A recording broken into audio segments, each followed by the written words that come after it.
വടക്കഞ്ചേരി ഗ്രാമപഞ്ചായത്ത് കൃഷിഭവന്റെ ആഭിമുഖ്യത്തിൽ കർഷക ദിനം ആഘോഷിച്ചു. EMS കമ്മ്യൂണിറ്റി ഹാളിൽ നടന്ന ചടങ്ങ് ഗ്രാമപഞ്ചായത്ത് പ്രസിഡന്റ് സി പ്രസാദ് ഉദ്ഘാടനം ചെയ്തു.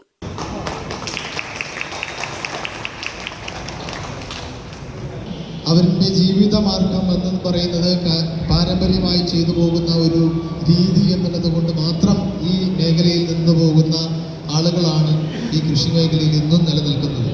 നമുക്കറിയാം, യുവാക്കളായി വൈറ്റ് കോളർ ജോലിയോട് ഏറ്റവും കൂടുതൽ താല്പര്യം പറയുന്ന അല്ലെങ്കിൽ താല്പര്യം കാണിക്കുന്ന ഒരു സമൂഹമായി നമ്മുടെ ലോകം അല്ലെങ്കിൽ സമൂഹം മാറുമ്പോൾ ഈ കർഷക മേഖലയിൽ നിലനിൽക്കുന്നത് ഇവിടെ ഇരിക്കുന്ന കുറേയേറെ ഏകദേശം 50 വയസ്സിനും 60 വയസ്സിനും മേലെ പ്രായം ചെന്ന കുറേ ആളുകൾ മാത്രമാണ് എന്നുള്ളതാണ് നമ്മൾക്ക് ഈ മേഖലയിൽ ഇനി എങ്ങനെയാണ് നമുക്ക് മുന്നോട്ട് പോകാൻ കഴിയുക എന്നുള്ള ചിന്തിപ്പിക്കുന്ന ഒരു കാര്യമായി നമുക്ക് തോന്നുന്നു. നമുക്കറിയാം, നമ്മുടെ നാട് ഈ കർഷക സംസ്കൃതിയുടെ അല്ലെങ്കിൽ ഈ പാരമ്പര്യത്തിൻ്റെ നാടാണ് ഈ പാലക്കാട്.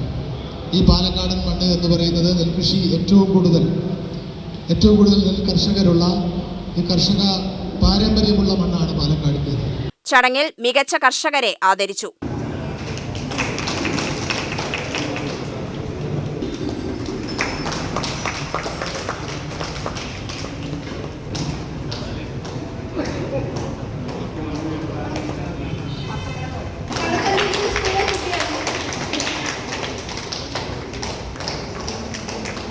ബി മഞ്ജുള അധ്യക്ഷത വഹിച്ചു. അസിസ്റ്റന്റ് കൃഷി ഓഫീസർ എം ദാവൂദ് സ്വാഗതം പറഞ്ഞു.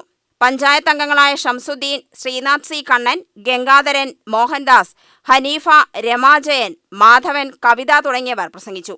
വിവിധ കാർഷിക മേഖലകളിൽ മികവ് തെളിയിച്ച എസ് സുനിൽ, സുഭദ്ര, മാത്തുക്കുട്ടി, തങ്കമണി, സ്വാമിനാഥൻ, ജയപ്രകാശ്, ഐഡൻ, രഞ്ജു തുടങ്ങിയ കർഷകരെ ആദരിച്ചു.